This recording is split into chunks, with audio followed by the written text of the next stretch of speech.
even a little bit more challenging. You know, COVID has made it difficult to interview in person, and you know, there are some budgetary constraints that all institutions are facing. So I know it must feel really difficult in your shoes, but we are here to help. We are here to support you. We are here to answer questions that you might have about the job search, and also just to provide you guys with a little bit of information and answer questions. So the way that this series is going to work today, it's more of a, you know, sort of didactic. There'll be 4 of us talking to you today just about different aspects of the job search. Sai is our moderator today, and so if you have questions that you want to make sure that we answer, Sai has already received questions through the TECaN poll, but if there are additional questions that you'd like to answer, feel free to direct them to the general chat or to Sai directly. And then at the end, we're going to leave anywhere from 15 to 20 minutes, as long as we're not too wordy, for your questions. And there, you know, we are happy to spend as long as you like, just, you know, kind of chatting through some of the challenges that you guys are worried about. So the speakers today will be myself. Again, I'm Heather French. I'm a neonatologist at CHOP. Patrick Myers is a neonatologist at Northwestern. Linda Maloney is actually in the corporate world, and she is going to share her experience and expertise about interview basics and the best way to approach interviews via Zoom, because I assume a lot of you will be doing that. And then Eric Horowitz will be talking to you about contract negotiations, and he is a neonatologist who splits his time between North Carolina and the Boston Children's System. So again, thanks for being here, and we're gonna go ahead and get started. So the first thing I want to tell you guys is that your future is bright. And you are all well-trained neonatologists, and there aren't that many of us in general, and you guys are all going to get a great job. You know, your first job may not be your dream job, and that's okay. Your dream job will come. And so don't assume that if you don't get the, you know, the best offer that you're looking for right out of fellowship, it will never arrive. Many of us will change jobs several times, in institutions several times throughout our careers. So don't be discouraged. You really do have amazing skills, and ultimately you will end up where you want to be. And I think also it just requires flexibility. Sometimes you look at something on paper and say, this isn't what I want, but you get there and you find that it's actually, you know, so much more amazing than you actually anticipated. So just be open and optimistic, and you will go far. So getting started, I think the first thing that all of you guys should do is really think about, what are your goals? Like, what do you want to be doing in 5 years? Think about where you want to live geographically. Think about who in your family do you want to be near? Who are in your family are you dragging with you? If you really want a job in the mountains of Idaho, but your partner might find a difficulty finding employment there, then maybe that's not the right thing. So think about who would be going with you on this journey. If you are interested in research, whether it's basic science or clinical research, QI, medical education, whatever it is, think about what types of research you want to be involved in 5 years, and be really honest with yourself. You know, we know that all of you have to do scholarly work in fellowship, and it may not be exactly what you want to do when you finish fellowship. But as a member of a division, everyone will have a responsibility. It's hard to say, absolutely, I'm not going to engage in any degree of research when you graduate, because you as a division member still need to provide citizenship to your division, whether you're in a community site or an academic site. And sometimes that citizenship does require research participation. And then also clinical. You know, do you want to work in a level 4 unit? Do you prefer the level 3 type patients? Would you actually just want to be in a level 2? I would think that going straight to a level 2 right out of fellowship may be a little bit boring for many of you, but many of you may be looking for that. But only you can know. So you just really need to spend some time, you know, doing some soul searching and really think about, what is it that matters most to me? Put it on a piece of paper, and then put those things into a priorities list. and really think about what means most to you. And then once you have that list, it's going to be easier to narrow your focus. Again, this answer is going to guide your entire job search. And think about, as you create that priority list, what strengths are you going to bring to your future employer? And if you don't know or have a hard time really understanding what your strengths and weaknesses are, talk to your faculty members, talk to your mentor, and let them boost your confidence. Because let me tell you, the job search is knowing what your strengths are and selling them. You have to sell for yourself. You have to be your own cheerleader in this job process. You have to be willing to go out and say all of the great things that you can do. And that can be really uncomfortable for a lot of us. A lot of us, kind of demean ourselves in many ways, or we don't like to toot our own horn. And this is something you have to learn how to be good at in the job process. So starting off, you've got to have your CV. And it doesn't matter where you are in training. If we've got first years on the line or second years, get your CV going right now. It's never too early. And the goal is that your CV tells a story. You really want your CV, if you want to go out into the job market and say, hey, I am a QI specialist, your CV needs to document that. Really beginning in your first year of fellowship, start saying yes to opportunities that really help you tell that story, and say no to opportunities that don't help you tell that story. And so your goal is your CV tells a cohesive story. And you want to demonstrate that through training and accomplishments that you're actually qualified for the position that you want. Showing your productivity, what have you been doing for the last few years? Especially if you, finished your research project as a second year fellow, you got your paper out. What have you been doing the last year? If you've just been sitting around doing nothing, I think a potential boss is not going to like that. So show and document your productivity. If you're interested ultimately in a leadership position, whether it's in research or administration or medical education, get involved in things that allow you to build administrative and leadership skills. How do you run a meeting? How can you run an efficient meeting? How do you lead a team? Those are skills that would be really important for you to start developing now. So join administrative committees within your division and start building those skill sets, and just demonstrate your initiative throughout that CV. The people that are going to see your CV are interviewers and all divisional and departmental leadership. That would include nursing leadership, it'll include the medical leadership, and then anyone within the division or departments. So be mindful of what personal information you put on your CV. You don't need to list your social security number, your license numbers. Those are not necessary. You don't even need to list your home address.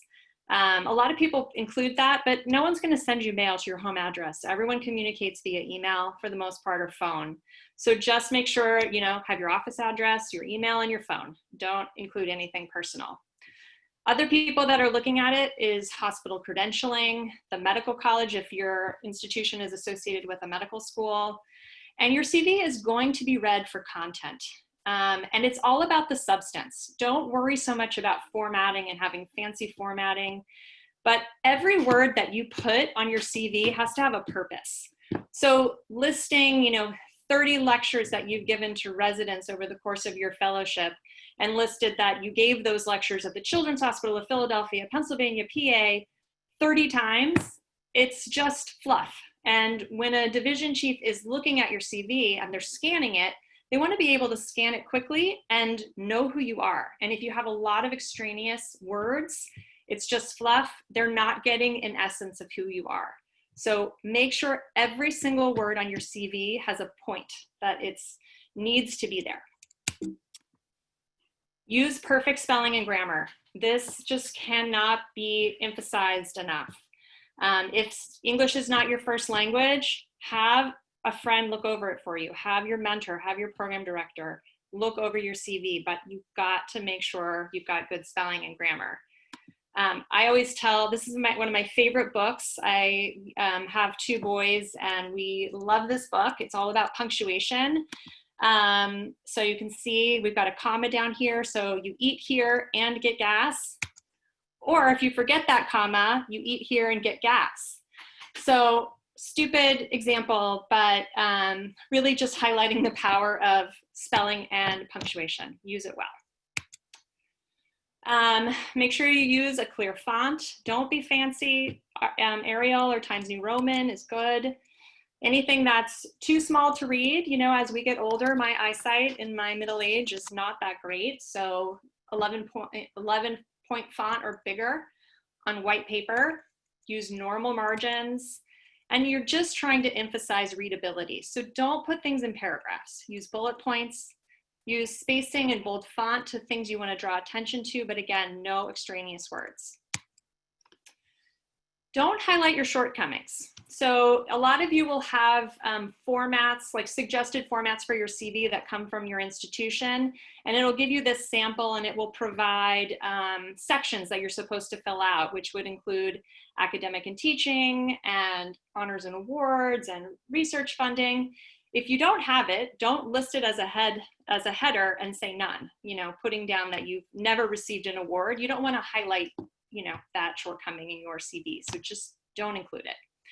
And don't list the same accomplishment twice. Put it where it fits best, where it's going to have an impact. Occasionally, you might have an abstract that was presented both as a talk. It was accepted at PAS as a poster, but it was accepted at your regional meeting, like Eastern Society of Pediatric Research, as a platform presentation. That's okay to list twice. Some of you will have to write a bio sketch, but that's not necessary for your CV.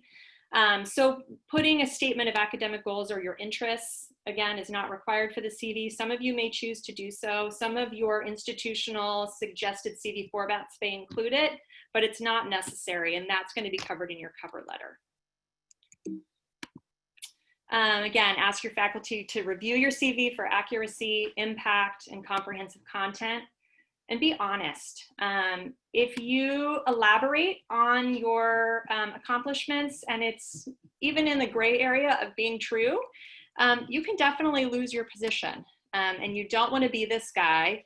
Dave Edmondson had to leave Radio Shack after admitting to exaggerating his academic credentials on his resume, and he had been CEO for 9 months. So, you know, just make sure that you are being honest.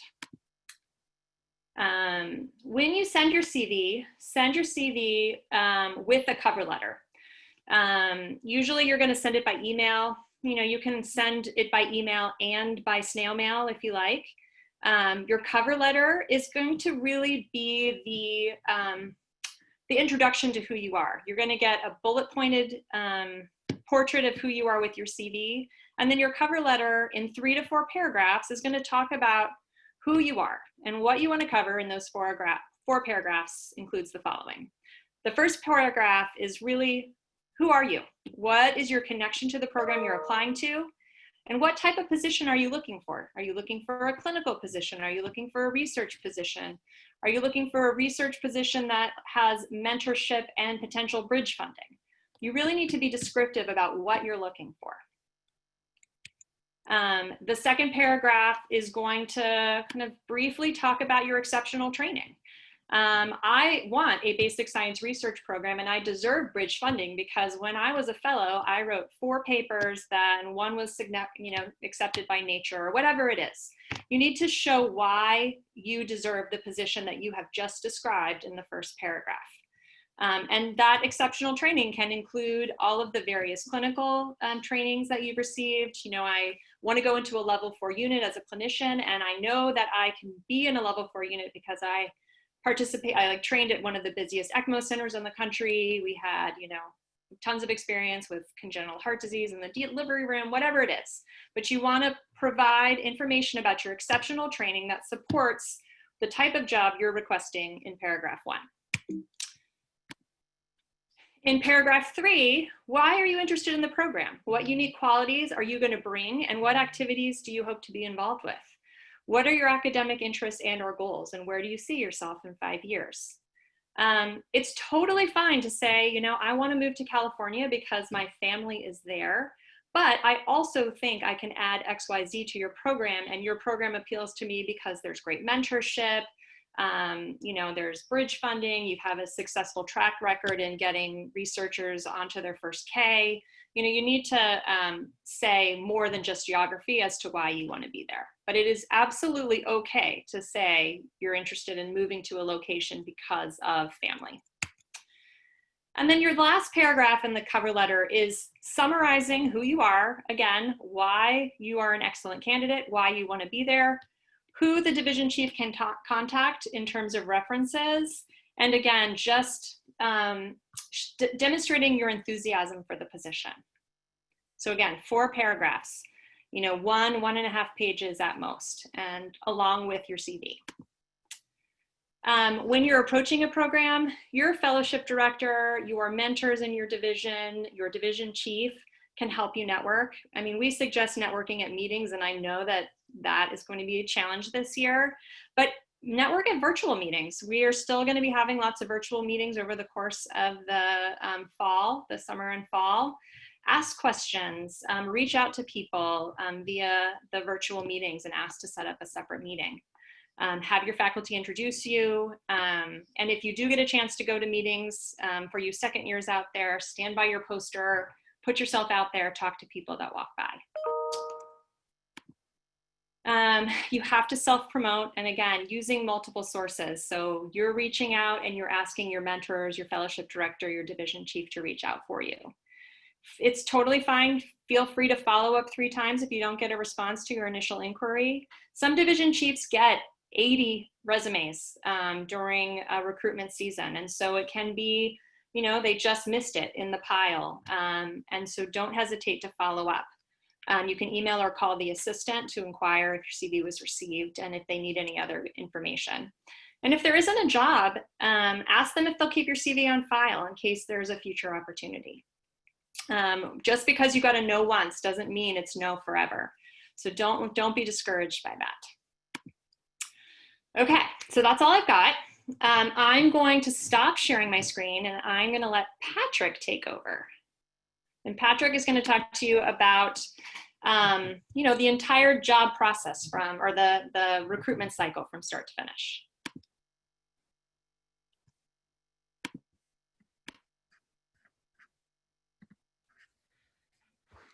Hi, everybody. Can people see my screen? I hope so. If not, somebody let me know in the chat.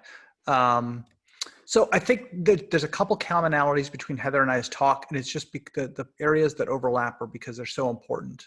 But I think before you find you get on the roadmap to understanding the job search, you need to know where you're actually going to go, because that's super important.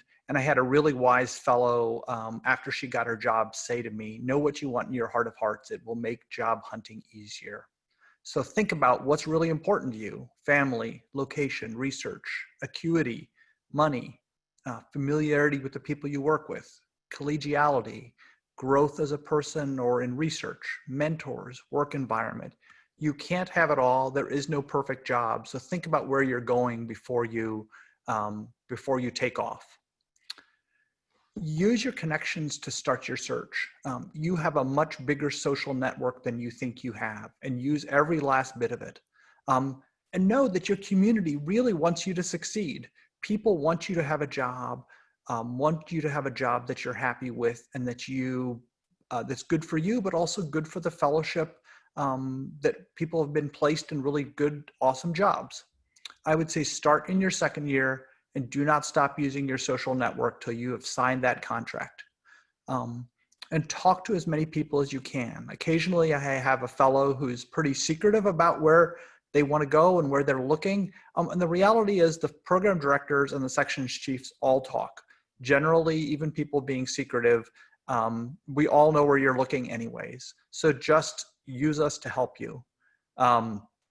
Ask your program director, your section head. Alumni are an amazing resources. They have a job. They just recently found a job, and they have all these amazing contacts that you should use. They have email addresses for administrative assistants. They have phone numbers. They know the 10 programs in Florida when you only know 1. So my sense is the classes 2 or 3 years ahead of you, reach out to every one of those people and ask them what they used and where they used it. Research mentors, faculty, the APNs and nurses are a great resource too, because they often have a completely different social network than you do. And they have been to a lot of places and can give you an inside scoop that faculty may not be willing to share. And then residency, both in the program or residents that you did residency with, are amazing resource.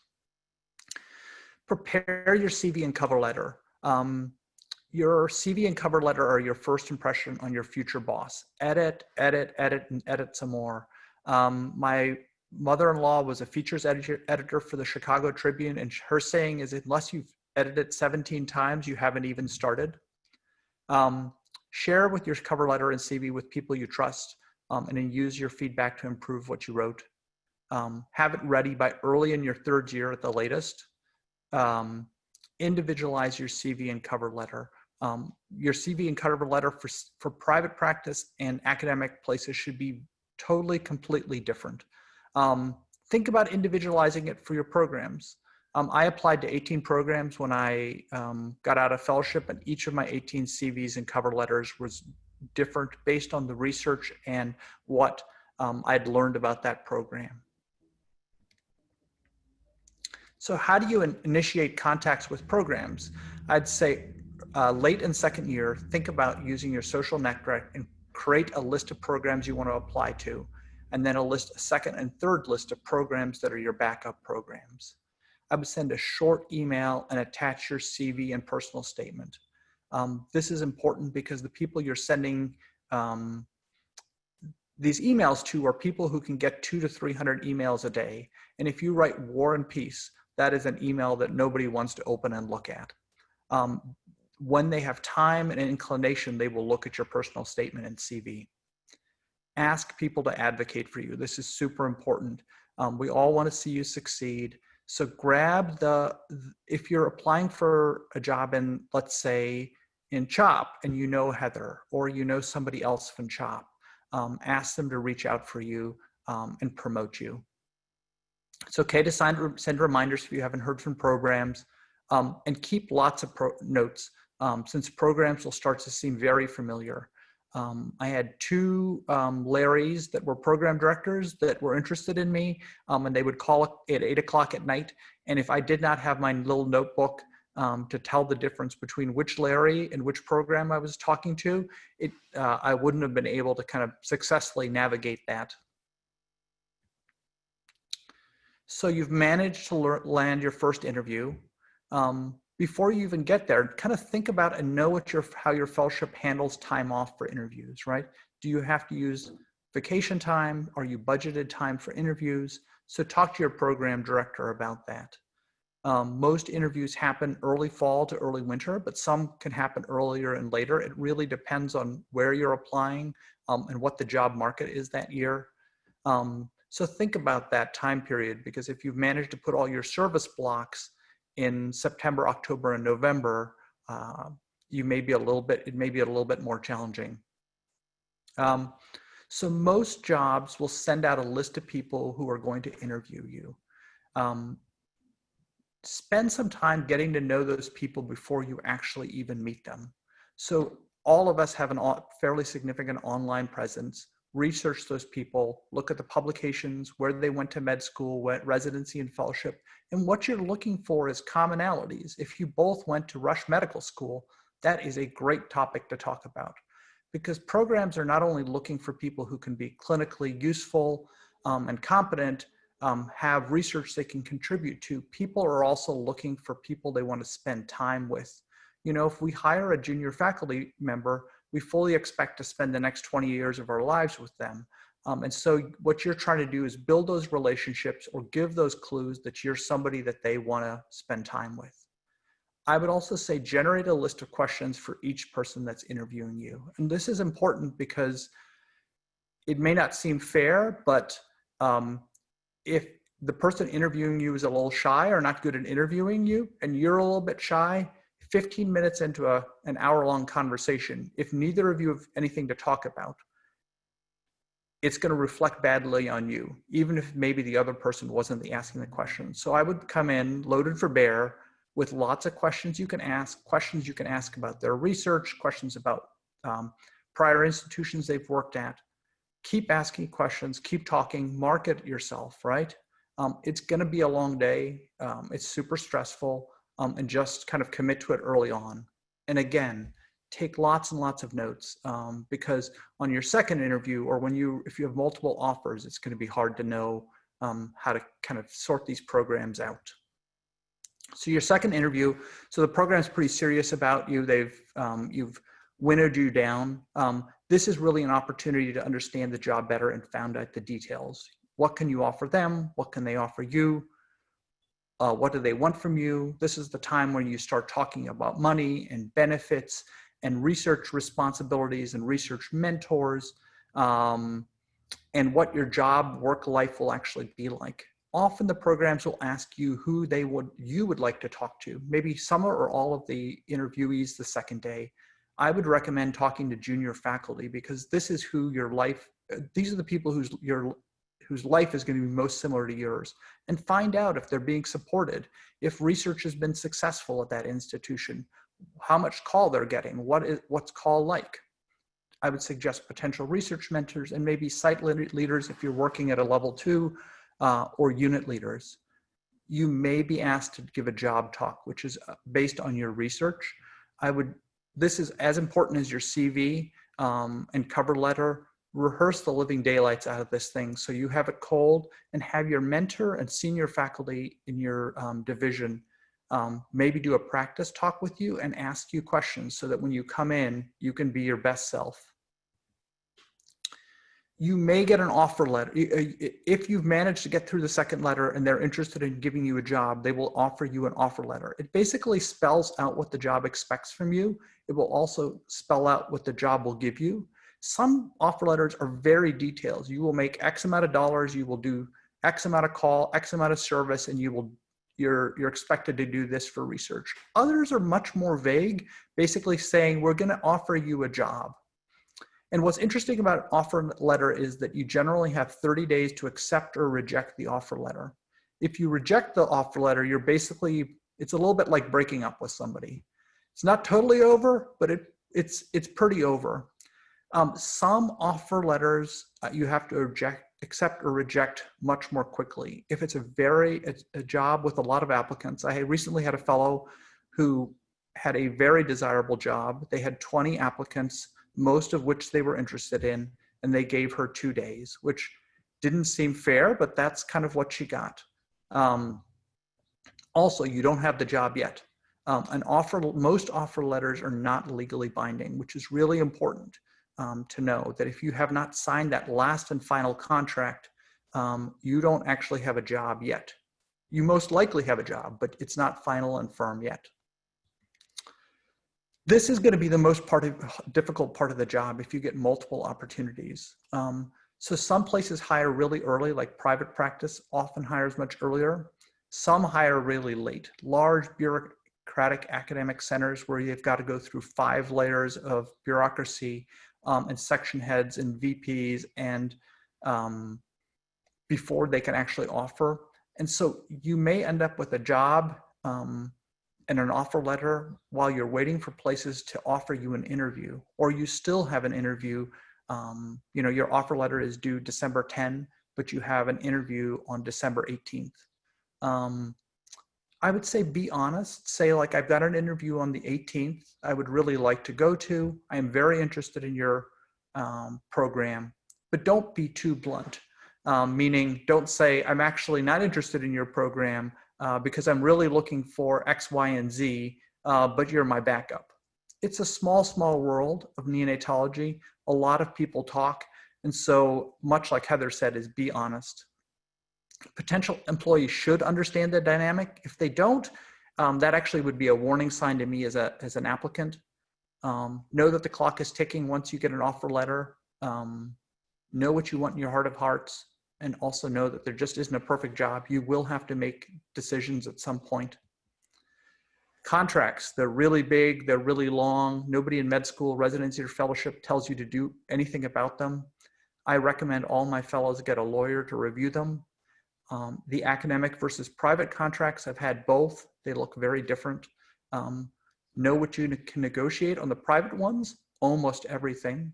how much money you make, how much service time you take, what hospitals you work at. Academic centers, not much.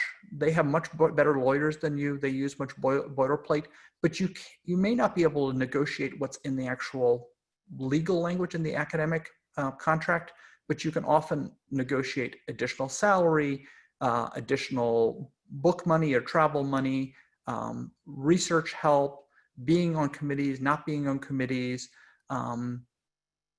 There are many things you can negotiate, and you should negotiate in both of them. Non-compete clauses are becoming much more common in the academic world, and essentially what they do is limit, if you leave the job, limit where you can go and work in the future. Insurance, think about what type of insurance you're going to get, claims made versus occurrence made, and whether or not you need tail insurance. This is a really long and complicated topic. Just know that it's something you need to think about and ask your program director for more help in the future. So if you finally do get a job, and you will get a job, as soon as you sign that contract, begin working on state licensing and credentialing. It is really complicated. It is really detailed. It is really time consuming, and you will need a lot of signatures in late spring and early summer when everybody's on vacation. And you don't want to be the faculty member who gets a job but can't start till September because you didn't work on credentialing on time. And that is my talk. I think Linda is next. I'm going to stop sharing here for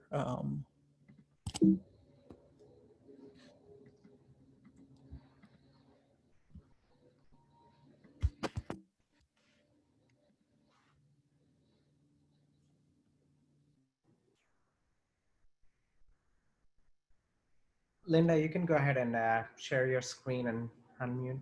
Thank you.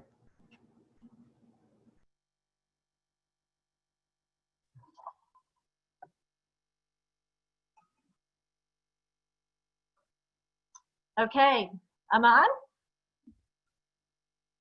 Okay, well, thank you for having me today. A Zoom interview is very much like any other kind of interview, except for there are certain logistics required with Zoom, and so that's what I'm going to talk about, how to navigate those. Just to give you an idea of my background, I've worked in corporate outplacement for many years. I'm a career strategist, trainer, and a part-time stand-up comedian. So I just always like to warn people about that part. First, you want to choose your environment, choose your background. People are forgiving. We see on TV a lot of time, or every once in a while, where a kid comes into a live interview, or so people are forgiving, but you still want to take every measure you can so that you don't have a dog barking in the background or kids coming in. Choose a background that's not full of clutter. In my office, my side of the office is very neat. My husband's side behind me is a mess. So that's why I'm in my kitchen today, because I don't want that background of all his junk. You want to choose natural lighting so that the natural lighting is coming directly into you. There's a big window back there. Lighting is really important. If you're backlit, it looks like you're in the witness protection program. And if the lighting is bad, I mean, it can really age you. I mean, sometimes I look at, my on screen and I'm like, oh, Mom. So choose, make sure that the lighting is favorable to you. No background image. You can use a background image, but just be aware, and Zoom provides a lot of different varieties, or you can even upload your own. But be aware that sometimes if you're very animated, when you move, the background image will make the movement kind of choppy. So generally, you don't have to really worry about that as long as you have something in the background that's clean and not messy. I mean, some people have a green screen if they do a lot of Zoom, but it's really not necessary. You want Are we okay? Yeah, okay. You want to make sure also that you don't have something weird in the background. You can see in this picture here, I was on a FaceTime and I have like a decoration on the wall behind me that looks like I'm wearing a crown. One time too, I was doing a FaceTime in my office, and fortunately it was just my mother, and she's like, oh, I can see your toilet in the background. Okay, that's not what we want either. Position your laptop. Okay, you want to first close all of your programs out so that you're not getting any alerts or any kind of notifications. You don't want to sit too close to the camera, but you don't want to be too far back either. So you want to basically let your face and the top part of your body fill the screen. Your head doesn't have to be right to the top of the screen, but you'll just use your judgment on that, but it's just something to be aware of. And you want to elevate your laptop or your camera so that the webcam is a little bit higher than eye level, and that'll prevent the double chins, which is very important. What to wear. Even for a Zoom interview, you want to wear exactly what you would wear for an in-person interview. There's a psychological impact. Don't just feel like, okay, I only have to look okay from the waist up. It's like an actor that puts on their costume. It gets you in character. I'm wearing heels now, even though I'm just in my house. It's part of the outfit. I wish you could see them because they are super cute. Generally, I advise to wear neutral tones, grays, pastels, not red, orange, pink. White is visually overwhelming. Most all of my wardrobe is black, so that's what people always get from me because it's slenderizing. But just kind of be aware what to stay away from mainly. If you're wearing jewelry, you want to keep it simple. It doesn't mean that it can't be, prominent, or you don't want it to be too prominent, but really you want to make sure that it's not distracting, that when you move your head, you're not making noise. You want to, before your interview, do a test run with friends. And I recommend doing it at the same time of day so you know what the lighting is in the room that you're going to be in. The lighting is different at different times, and that's important. You want to make sure that if your connection is spotty, that you can move closer to your router. And the beauty of it is that you can practice, you can record your practice interview. And that's fantastic because almost everybody has some kind of little verbal tick, like a or a like, or they're too animated, and those things will come out when you look at the recording of the interview. So it's a good idea to do that. And if you find that the sound quality isn't great, consider getting an external mic beyond what's in your laptop, because this is the rule. Bad audio is worse than bad video. So it's much more important that they can hear you well, even if they're not seeing you that great. If you get on and you experience technical difficulties, don't freak out about it, because that can really send you, and then there goes your self-confidence. So, don't freak out about it. Before you get on, make sure that your mic and speakers are turned on. Sometimes you may have turned the mute on your speakers, and then you're like wondering why you can't hear them. Well, that's why. So make sure everything is turned on. And if you can't hear them, just inform them through the chat feature. But just don't let it freak you out. It'll come together. When to log on? You don't want to log on too early because you could be interrupting another interview. So what I would recommend is that you set alarms for like 10 minutes before and 1 minute before the scheduled time. Now, 10 minutes before, that tells you to, get all set up. You want to have your CV in front of you, and you want to review it. And that's a very important part of interview preparation, is because your CV is not just your marketing tool, it is the interviewing tool. And so you want to make sure that everything that you have on your CV is on the tip of your brain, because that's what you could be talking about. A lot of times people will put together a resume or CV and then not look at it again. And during the interview is not the time to go, oh, what was I thinking of when I put that down? So get your CV together, get your list of questions that you want to ask, get all your supporting documentation together. And that would be like 10 minutes before. And then about a minute or 2 minutes before, then you can actually sign in.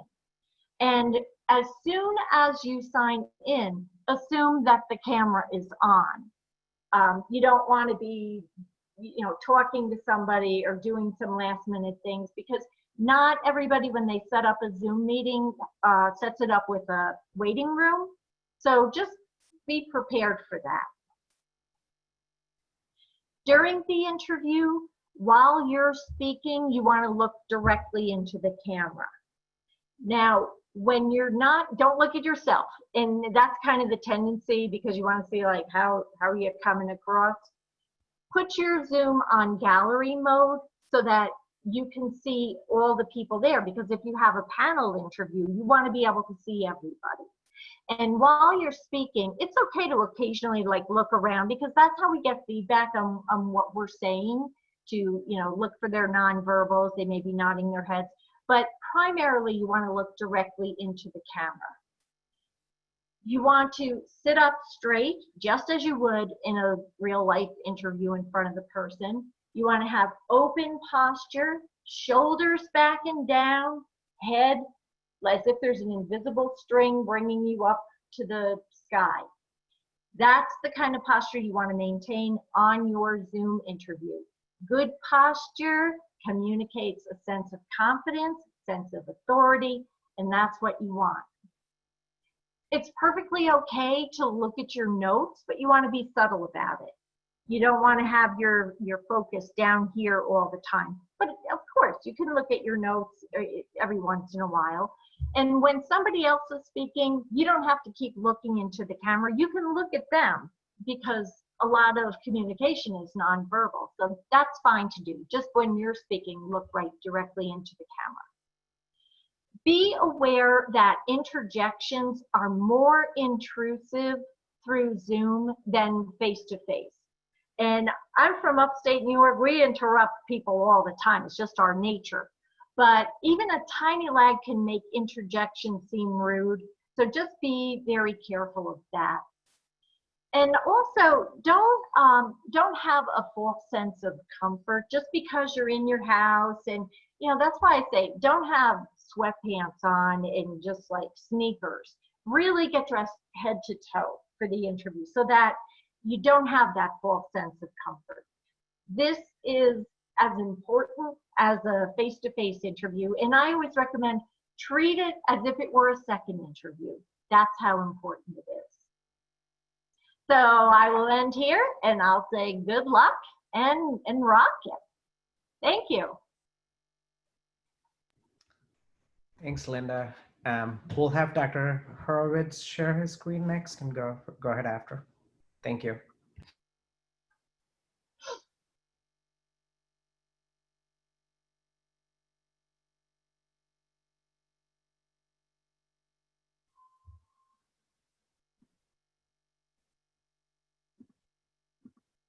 All right, can everybody see what I've got? Awesome. So first I'd like to start off with thanking TECaN and ONTPD for inviting me to join these excellent speakers. I've actually learned a fair amount for any future endeavors I hope to take. And I hope that my presentation will provide some insights into the time demands and financial rewards for a neonatologist early in their career.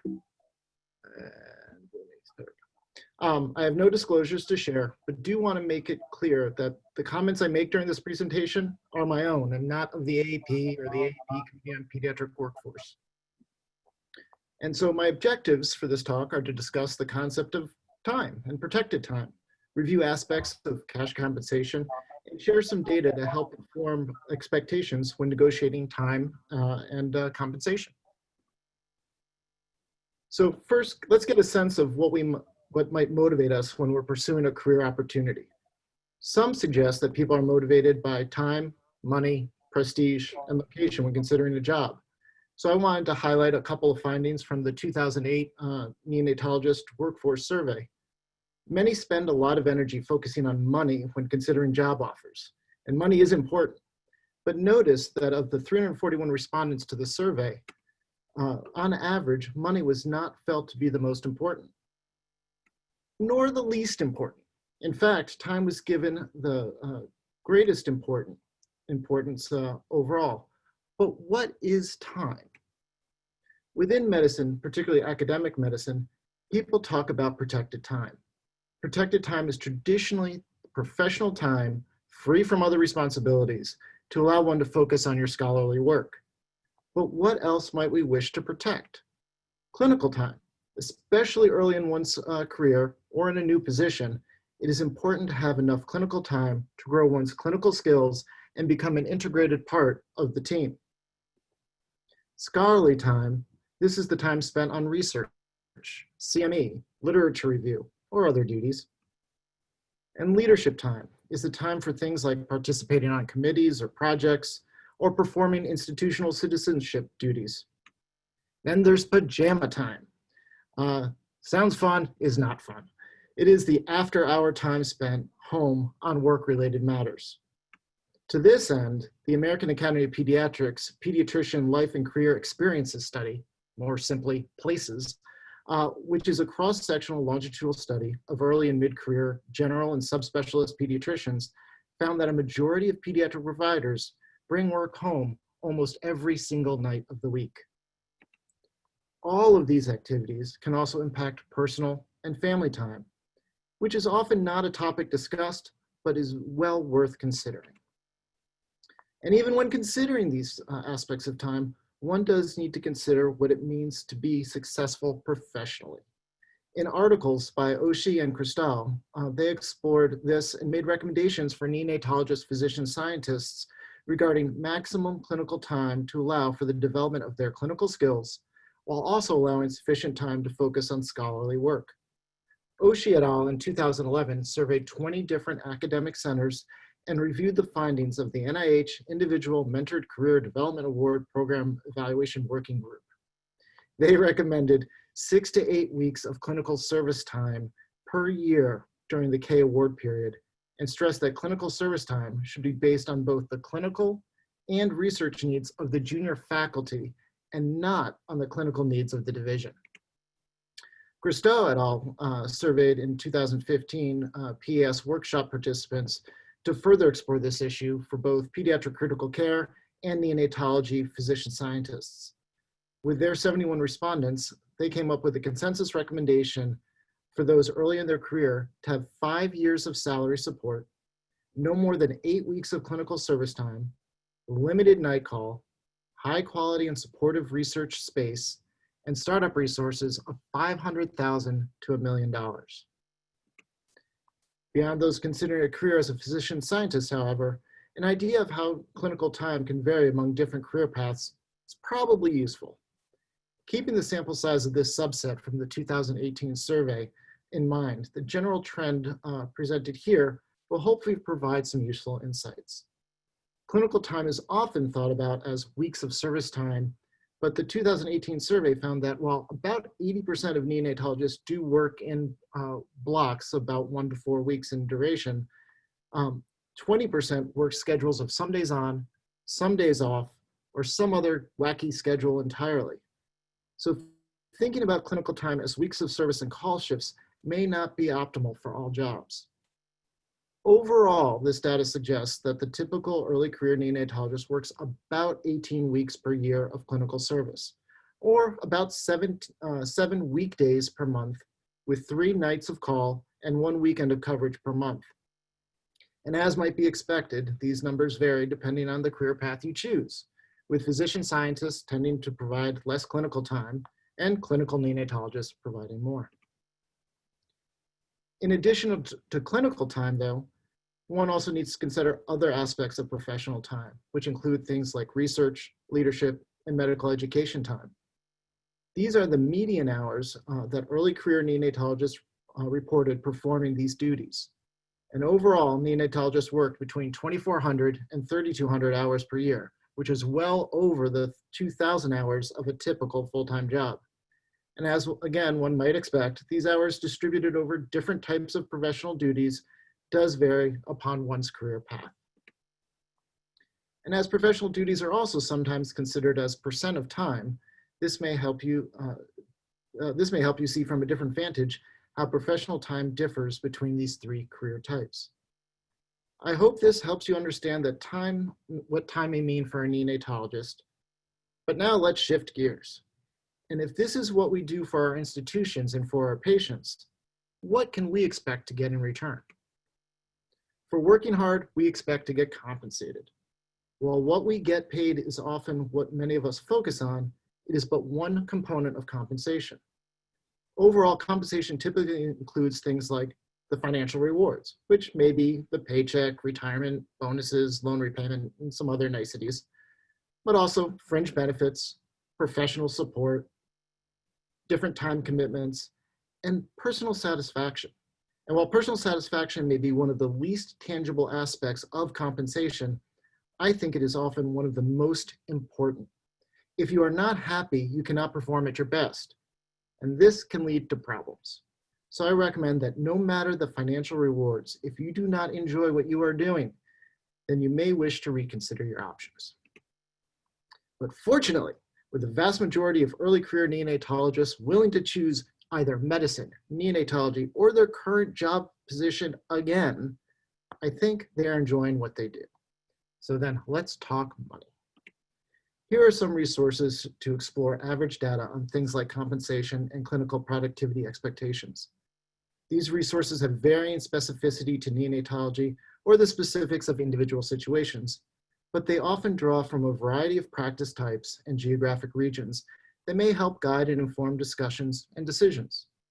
While many of these resources are fairly expensive, most university libraries and pediatric department chairs have access to some of them and can likely make them available for your review. Similar data was also collected in the 2018 Neonatologist Workforce Survey. So then, what can an early career neonatologist expect to earn? From the 2018 survey, the overall base compensation for early career neonatologists was about $210,000 and typically fell between $180,000 and $250,000 per year. And while I hope these ranges will help guide your negotiations, please understand that the ends of this data set, and quite frankly, most other sources available, are rather small. And beyond these averages, several factors have been found to influence compensation, including things like time since fellowship, being academically affiliated, one's gender, geographic location, and professional duties. But please feel free to check out the article in Journal of Perinatology for more information. And beyond these pending publications from these surveys, we are exploring other avenues to share these results. And one of these is the Doc is In, which stands for Describing Our Career Iterative Summary Initiative. It has over 40 graphical summaries of data covering 8 different categories for each of 3 career types in each of 3 career phases for a total of more than 800 graphical summaries. A link to a copy of the Doc is In, specific for early career neonatologists, is currently being provided with the completion of the TECaN Workforce Survey. And speaking of the TECaN Workforce Survey, I wanted to highlight some projects that are currently ongoing. There is the TECaN Workforce Productivity and Compensation Survey for graduating neonatal fellows and early career neonatologists. It is exploring aspects of variation of employment opportunities experienced by those within 5 years of completing fellowship. There is also the AAP Survey of Sections, which seeks to collect periodic data through surveys of the individual AAP sections to define the broad dimensions of the pediatric workforce and increase transparency within pediatrics. Then there is AAP Places, which continues to survey its participants on timely topics to help gather data to guide advocacy efforts across all of pediatrics. And lastly, there's the AAP Periodic Survey. It has been ongoing for over 30 years with periodic surveys measuring how a nationally representative sample of pediatricians renders treatment, how they operate their practices, what they think about current child health issues, and other issues. It's generated over dozens of articles to help inform AAP policy and hopefully to help inform all of us about different things in the workforce and career environment. So in closing, I want to thank again TECaN, ONTPD, and all of you for allowing me the opportunity to share these resources. I also want to thank Boston Children's Hospital, Duke University Department of Pediatrics, and the AAP for supporting the neonatal perinatal medicine workforce survey project. And for additional resources, please consider checking out the TECaN Career Development and Leadership webpage. And also, lastly, MidCan is focusing on growing mentorship resources and opportunities within the AAP mentorship program. So please have a look there to see if you can help someone or if someone there might be able to help you. And again, thank you. I hope you all enjoyed this presentation. And with that, I will stop sharing my screen. Thank you. That was a fantastic talks by all our panelists and really thoughtful and helpful insights. We have several questions that were requested by TECaN members on a survey that was sent out previously. I'll start off with some of those questions. The first question is to Dr. Horowitz on why have physician salaries gone down over the last decade, specifically in neonatology, and how do you negotiate a wage without seeming like that is all you care about? So when one considers overall either compensation, salary, or other reimbursement methods, the trends over the last decade are different for different specialties. And I wouldn't get necessarily too hung up on that. But whenever negotiating what compensation your program can offer you and what you may expect is really, as for everything else, I think the other speakers have talked about today, you need to do your research. You need to know what is fair and equitable for both what you feel you should get, but what you really need to get, and also what is fair for the program to offer you. There are aspects of my talk I didn't go into, but you can find resources elsewhere about the cost of the programs and hiring you and supporting you. And the more information you can get about what those costs may be and just how expensive you really are to the program may help you understand their perspective and allow you to better defend your perspective, and in ways to not come across as being money hungry. Is just know what a fair offer is and what range that may exist, and be true to yourself as far as what you need, and know that things change over time as you earn different perks. Great. Just to tag along to that question, another question was, how much wiggle room is there to negotiate salary at an academic job? 10%, 20%, etc. What do you think is the wiggle room? Every institution has different resources. I would say there's more wiggle room if you bring money to the table. If you're going to an academic position and you have funding, there's more wiggle room. But again, it's do your research, find out what a fair salary is for that program. Using some of the resources I posted may help inform that. One can also, if you really want to get tricky, a lot of the state institutions actually have transparency on the salaries of faculty. So you can try to get a sense for someone in a similar position, what they're getting paid. And just know that what you have in your head may not be possible for the institution, but really knowing what is fair. Great. The next question is to the whole panel. What are some of the advantages and disadvantages to staying at the same program where you're trained?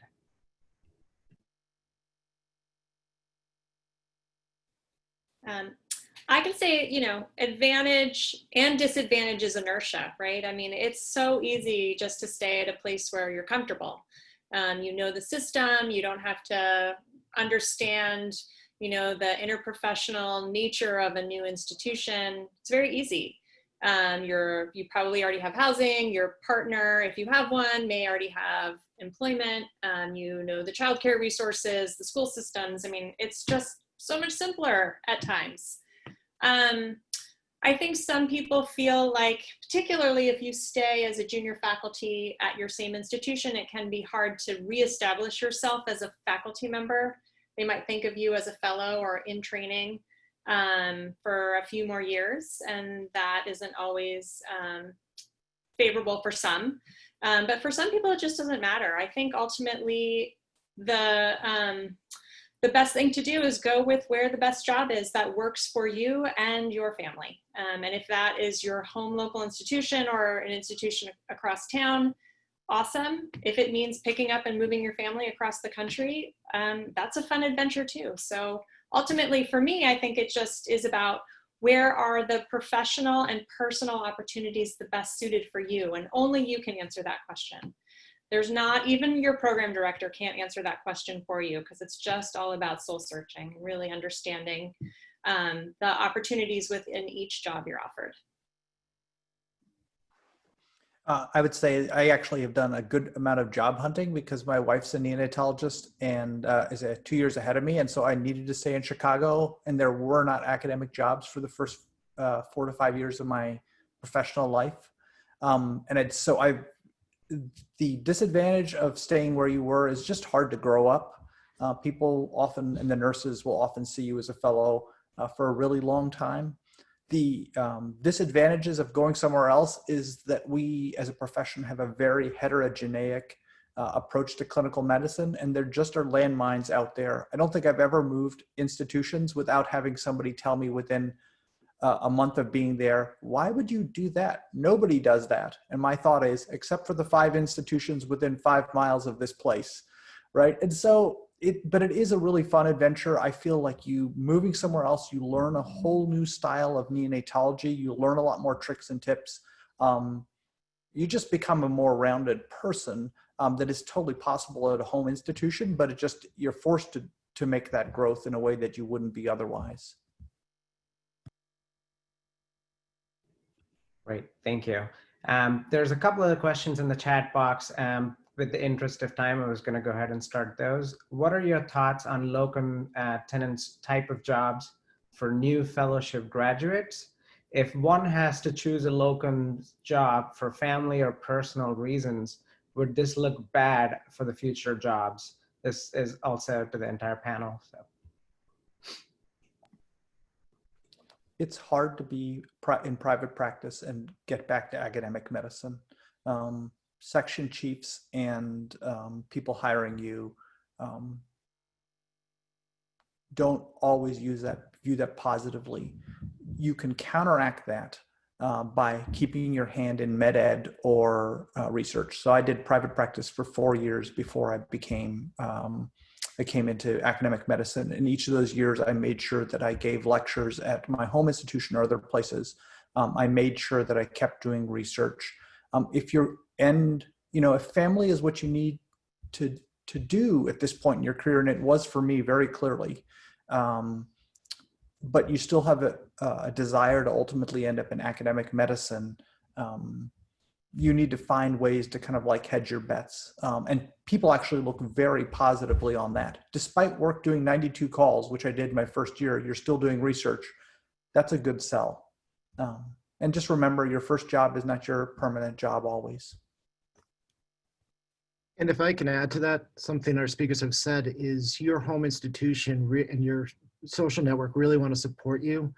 Resources you could do is, even if you leave your fellowship, you might be able to reach out to your training director or department chair and become an adjunct position where you can continue some type of scholarly work in some kind of capacity or still have some affiliation with them to keep some doors open. And if you do locums, you're constantly changing locations. You're learning from different people, different styles. You can market this, and it also says that you're a person who can slide into a new environment and become part of the team. And when you're talking critical care, you need a strong team who can work cohesively. So I think it's something you can market, but you have to go into it with your eyes open. Great. Just to tag along to that question, what is the best way to go about finding a commuter job that would compress service and call into a short period, allowing one to live in a geographically elsewhere location when not on service? Is locums the only option for that, or is there any other options? And along with that, what would be an ideal place to look for these jobs? Are these advertised on a platform, or should we reach out to programs individually, specifically towards academic programs? Eric, you may be best positioned to answer this since you straddle two institutions. Long and short of it, I would say, as I think actually, Heather mentioned earlier in her talk, is be true to your heart. Is if you're pursuing a position, be honest with yourself what you're looking for and how you can balance it. If you want to live somewhere because of the amenities of that location, you're probably going to have to sacrifice things as far as what job opportunities you have and all the time you're going to spend traveling to and from that. It absolutely can be done. Honestly, a lot of the things that I've done in my career have been because of trying to balance family, career goals, and clinical wants. And just be true to yourself and your family and those who are supporting you or hiring you, and hopefully you'll find a really good fit. I desperately needed to stay in Chicago, so I actually looked at locums. I ultimately had a position in Chicago, but I have friends who've done exactly like a week on, 4 weeks off. My sense is if you're looking for those types of jobs, the easiest places to look for them are the very large corporations that run multiple hospitals. And there's a couple out there. Those are the places you're most likely to find that 1 week on, 3 weeks off type of job. And so just reach out to those recruiters and let them know specifically what you're looking for. The other places that people pick them up are the APNs, because the APNs often do a lot of moonlighting or traveling and have a very broad network themselves. And so they may know that there's a small hospital in Juneau, Alaska that needs somebody desperately. And so your APNs can be your best friends on the job search. So please ask them. I do think to do that type of schedule, it most often is locum tenens. You could imagine that if you were a partner in a private practice, when you want to work 1 week out of the month, it means that your partners then have to kind of craft their schedule around your needs and wants. And, sometimes that can get frustrating for the other members of the practice. And so locum tenens, if you want to work that type of schedule, is fine. I can tell you that, when you are working locum tenens, you can kind of decide how many hours you want to work sometimes. But if you're working in like a private practice, they're going to expect you at least to work 40 hours a week. And so trying to jam all of that time into, 2 weeks, when you're in your late 20s, early 30s, that feels doable. I can tell you by the time you hit your mid 40s, wow, it can be exhausting. I find just as I've gotten older in my 40s that recovering from call just is a lot harder. So, it can always be a temporary position for some of you who have a lot of stamina that I lack. Maybe it's a long-term position, but I would say that more likely than not, those types of positions will be locums tenens. It would be harder to do that in private practice. One also just cautionary thing for anybody thinking about locums or using job recruiters I want to put out there is if a job recruiter or locums makes an introduction of you to any institution and you say, you do a week there and like, this is the best thing since sliced bread, or didn't like it, but then you circle back later, you can often be, there can be additional barriers you'll set up to getting that job later. Because if you are introduced to an organization, that organization, if they hire you either through that headhunter or through that locums agency, owes them money. Even if they don't hire you through them for a certain time period, because that group introduced you, they still owe them money, which can make you very costly to hire. And so maybe a great way to find job opportunities or test the waters, but may also offer additional financial barriers to that position down the road. Great. With the interest of time, last two questions. One of the question was regarding visa sponsorship and what would be the best time to bring it up with a hiring institute. From my personal experience, I would say the sooner you bring it up, the better it is, because paperwork can take a long time. In fact, longer than anticipated sometimes, up to 6 months. So you don't want to be waiting for your visa paperwork to come in. Though you have an offer, it may not materialize if you don't have the visa by the time you start. So I would say bringing it up in earlier in the job search process would be really important, so that it's transparent for both the hiring institute as well as the candidate. So I would see if any of our panelists have any other advice on that. I think that's perfect advice, Sai. The sooner the better. Yeah, it is, as you know, for those of you on visas, as you know, probably was tricky just to get your fellowship position because of visa. So you can imagine for a permanent position, it's just as complicated. So earlier the better. Great. Last question. With the current COVID situation and constantly changing scenarios, there was a question regarding if an institute retracts the job offer, should we request for a more legally binding contract that may prevent this, or at least some kind of financial compensation if this continues to happen? And on the same lines, other than Zoom interviews and virtual interview season, what else can we expect due to the COVID pandemic that's going on? Well, I think the first question about legally binding contracts and financial compensation for a retracted offer, I would actually see if we can defer that question to one of the panel sessions with the academic division chiefs and or the private practice, because that is certainly not an area I feel that I can answer, because I actually don't know. I don't know if Patrick or Eric, you guys would know the answer to that question. But I can tell you that I do know of some just graduated fellows who did have their job offers retracted because of financial freezes at institutions. To my knowledge, all of the fellows that were in that position, because we heard about a lot of them, did find employment. It possibly wasn't exactly what they wanted, but they did get a job. And that's why I think for all of you, starting your job search early this year is going to be important. Many places may not know, particularly academic institutions, may not know their budgets just yet. You know, the budget season doesn't align with the academic year. So if the academic year starts in July, the fiscal year starts in January. And so it could be that, you know, these practices, especially academic institutions, might not know until January. But at least you've made the connections. You've started doing your due diligence about what those practices look like, what the possible position would look like, and then you're ready to dive in once budgets become known.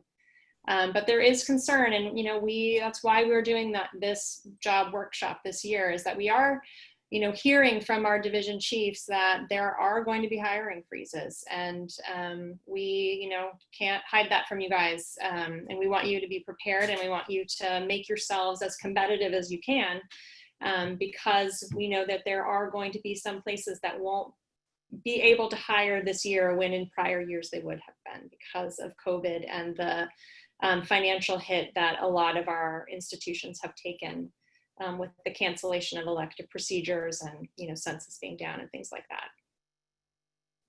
One other cautionary thing I'd put out there, unfortunate things happened. If they made an offer for you, it's because they think you're the best thing since sliced bread and they want you. If they can do it, they'll do it. If they can't, it stinks, but they can't. If you take action against them, you just went from the best thing since sliced bread to something hostile. And the environment changes. If they want you, once money gets a little more free, hopefully they'll invite you back. That dream job that you just signed a contract for will materialize. Unfortunately, that means you need to find a filler until then. And maybe that filler becomes your best thing since sliced bread. And as my wife and I say, because things happen, that things happen for a reason, and often where you are ends up being a pretty good place.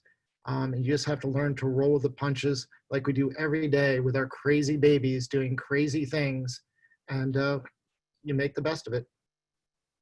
I'd like to reiterate what Eric said. Like, even if that offer gets rescinded, you want to come across as somebody who's still a team player, because there's really only a couple hundred academic neonatologists and even less people making decisions on the private practice front.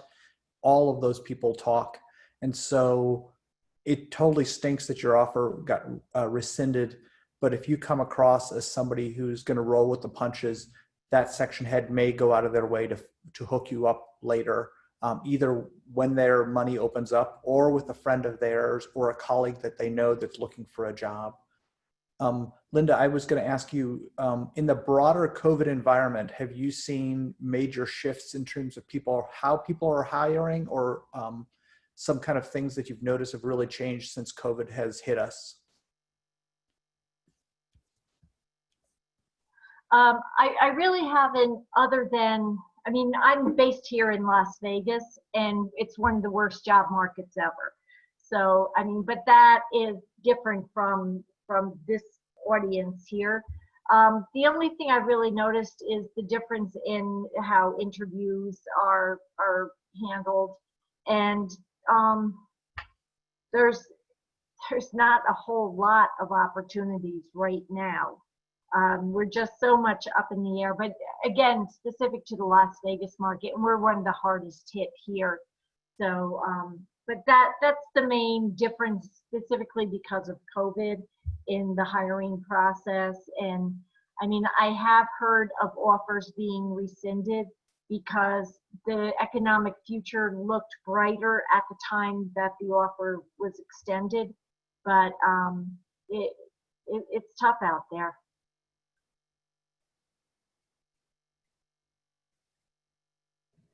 Great. Those are all the questions, and I just want to thank everyone who participated today, and a huge thanks to ONTPD and TECaN for organizing this, and for all those people who posted your questions, and our panelists who've provided with all these tips and insight. Thank you, and look forward to seeing you all at the next session. Thanks for having me. Thank you, and thank you, Cy, for moderating. Really appreciate the TECaN contribution. Thank you.